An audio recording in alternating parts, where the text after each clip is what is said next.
to pass the swim test. So anyway, we all showed up. None of us could swim, okay? None of us could swim. And this older, militant woman walks in. She's about this tall. And she goes, "Everybody in the deep end." And I mean, God, you should have seen us. We were just like, what? What? This woman's got crazy. Everybody in the deep end.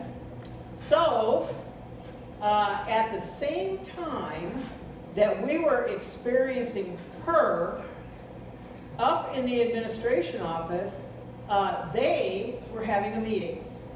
And it was one of those meetings where they determine whether or not something is viable to keep on the class list and what has to be completed in order to graduate. And they decided that a swim test was stupid. Okay? A swim test was stupid after 135 years. Yes, honestly, after 135 years.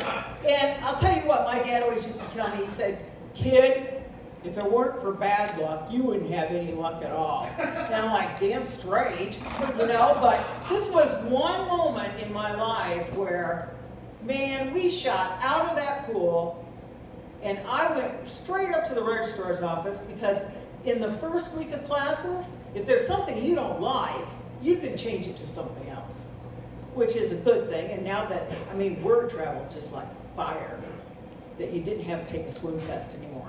So I went up there, and the only thing that was left was badminton. Everybody knows what badminton is, right? Yeah. Yeah, the little thing and the racket. But I'm like, hey, I don't give a shit. I don't have to get wet. That's the main thing. So anyway, I signed up for badminton. And on Wednesday, see, the swim class was on Monday, and the badminton class, in order to catch up with that, I would have to go on Wednesday. And when I got there, who do you think was there? Yep, all the rest of the kids from the swim class. I mean, because they all experienced what I experienced, getting up there, and there's nothing left but badminton. So that's what we did, and we had a blast doing it. Now I'd like to talk for just 1 second about my advisor for my major. And my major was education. Okay? The first day, they called us all together, and 2 people got up and started talking. One was an elderly gentleman, and one turned out to be my personal advisor, Mrs. Radcliffe. Now, Mrs. Radcliffe was very great. I'm sure she's not alive anymore, pretty basically, and if she is, she shouldn't be, but she shouldn't be, but you know, things work in a strange way. So anyway, she gets up there, she's talking about 1-room schoolhouses. When she taught, they had 1-room schoolhouses. And I'm like, oh my God, what have I gotten myself into? This woman knows nothing about what's going on today. Absolutely nothing. Now, the only bonus thing I got out of that was when I went to student teach, I did get hooked up with a really cool teacher, and in that 14 weeks, I'll tell you what, I learned more about teaching than I had so far from Augustana. And as far as I'm concerned, that's the best $2,400 I ever spent. But here's the catch. There is always a catch with me. You know, it's like things just get skewed in my life. So anyway, the first thing I did was I was working on some endorsements for special ed. And I laugh because if I told you the stories about that, you'd just crack up. But anyway, I was getting my endorsements for special ed, so I went over to Davenport, to the West End, Okay, you know where I'm talking? Jefferson, Monroe, Hayes. Yep, that end of town. And I had a job the first day. The only problem was when they showed me my class roster, all the kids were K through 6. Now what does that tell you? It told me it was a one-room schoolhouse. And I'm like, shit, she knew what she was talking about. And I didn't think she knew a thing, but she knew what she was talking about. So anyway, I took those kids, I took them through like 3 years, and then they moved me upstairs. I don't know if that was a gift from God or what that had to do with anything, but the rest of them, I had to take another 3 years. So some of those kids I had for 6 years straight. So I guess I got a taste of one-room schoolhouses, but I'm going to tell you one thing. When you have a one-room schoolhouse and you have a plan book, have you ever seen a teacher's plan book? Anybody ever seen one? Okay, good. I got one person that's seen the plan book. Well, the first thing, yeah, thank you very much. Bless you. Anyway, the first thing I did was, I thought, this plan book is not going to cut it.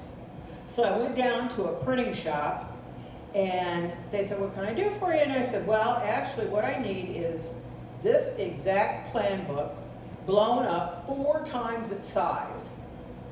I mean, it looked like, when I got it back, I'm telling you, it looked like a wallpaper sample book. It was that huge because I had to accommodate every grade. And in special ed, they all have their individual education programs, or IEPs. And so you can't just teach stuff to them as a group. You have to do everything individually. And so that's why my plan book was so huge. Well, it gets better. It gets better. When parents in the west end of Davenport don't show up for conferences, and why would they? Do you think they want to come in and they want to see somebody dressed up in their 3-piece, jacket, skirt, nice blouse, heels, and sit and talk to you about their child? No. No. And I constantly got in trouble from my principal because, and by the way, I just want to slip this in there, female principals are the worst. They are the worst. They're the bitches of the world. I mean, it's like they got something to prove. All right? So I made it my policy to kind of dress like my clientele. And have coffee and cookies. No, I'm serious. I'm serious. She would get on my ass every single time. Open house, conferences, whatever. About, well, you're not dressed appropriately. And I say, hey, for one thing, I live fucking 45 minutes away. It's a long, I gotta drive all the way home, shower, change my clothes, be something I'm not, something the kids don't even recognize, and drive clear back in. That's just ridiculous. Do you want to know what my percentage of show-ups were for conferences? Damn near 100% every time. Because I was addressing them on a level that they could comprehend, and they didn't feel they were being talked down to. Which leads me to the one time someone didn't show up. Okay? When someone doesn't show up, you have to do a home visit. Okay? Now you gotta keep in mind here, you gotta keep your mind wide open that this is the west end of Davenport. And I'm just me going to wherever the address is. There's no navigation. Half the houses don't even have numbers on them. So anyway, I get to this house, and fortunately for me, the people were actually home. That happens a lot too. You get there and they're gone. Or they're not going to answer the door. They don't want to listen to what you have to say. As long as you babysit their kid all day, that's fine. So anyway, I walk into this house. I'm invited in.